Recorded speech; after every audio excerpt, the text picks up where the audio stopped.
Hello guys, and welcome to my build update number 4 for the Revell Pro-Modeler 1/32 scale Junkers Ju-88A-1 bomber.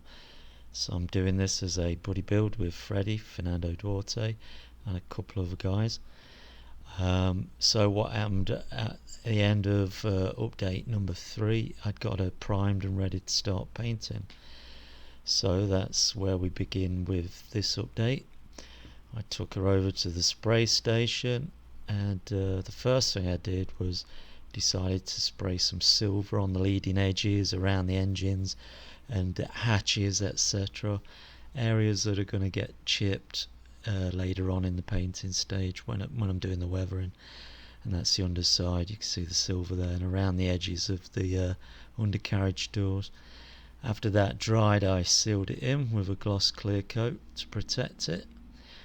And they're the undercarriage doors and the air brakes sealed in.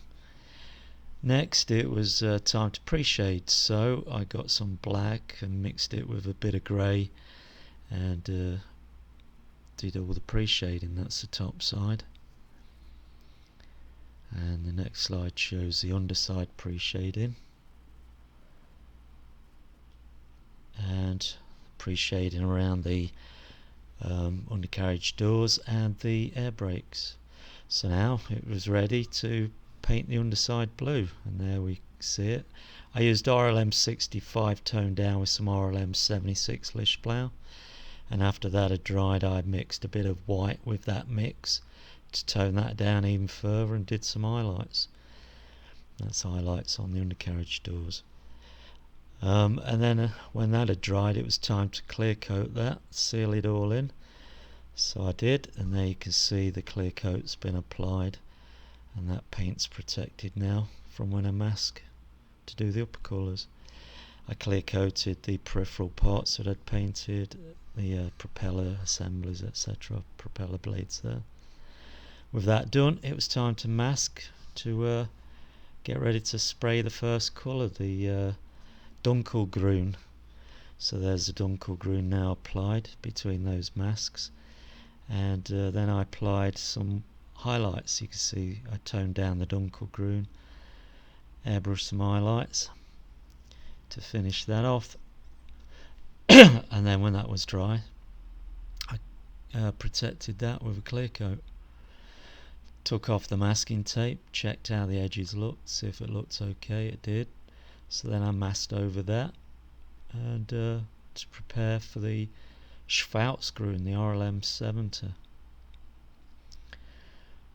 Took it to the spray station, mixed my Schwarzgrün, airbrushed it on, and then I mixed some white with that to do some highlights. And here you can see it with highlights on there.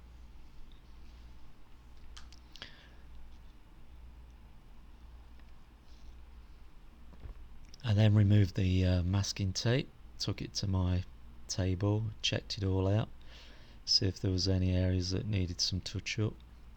There's just one little area that I touched up where a bit of paint had missed.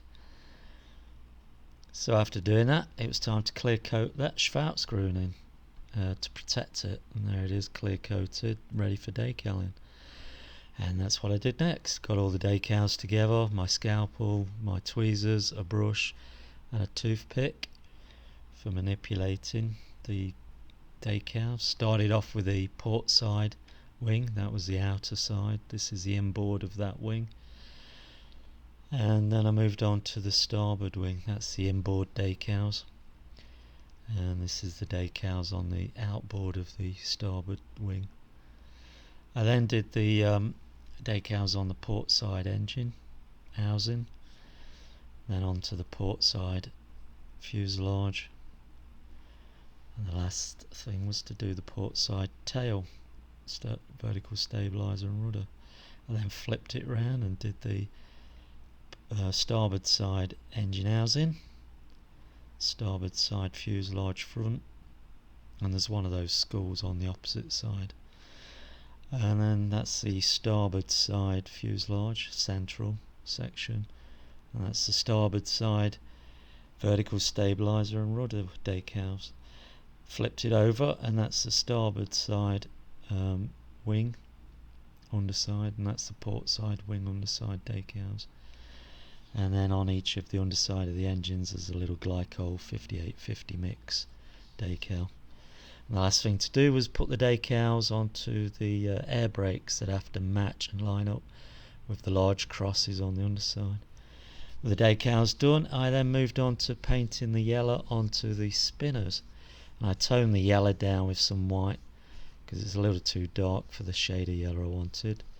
Airbrushed that on, and then I had to put the spout screwing on, so I put a cap on there, stuck it down with some putter, and got it ready with the propeller spinners, the backing plates and the blades, and I airbrushed the spout screwing on there.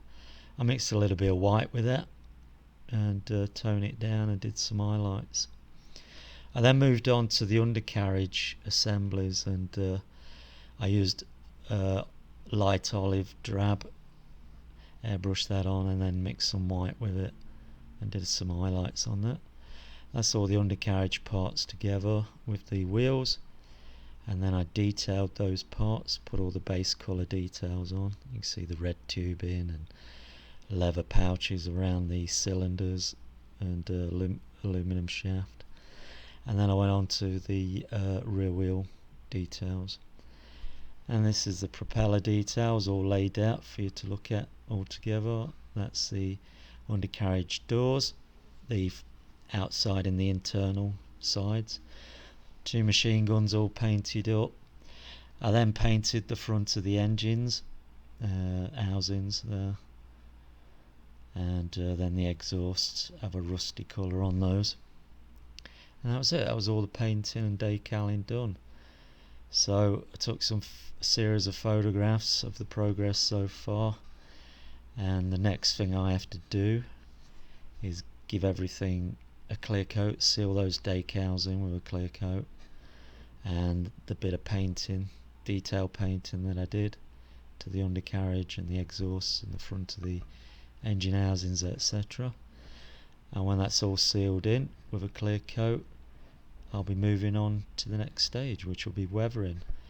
And in that weathering stage I'll do some chipping, some panel line highlighting, maybe some filtering, some washes, and then we'll do final assembly with that after I've done all the weathering, and after that it'll be ready for the final reveal. So guys, that's it for this update. Until the next one, my build update number 5 it will be.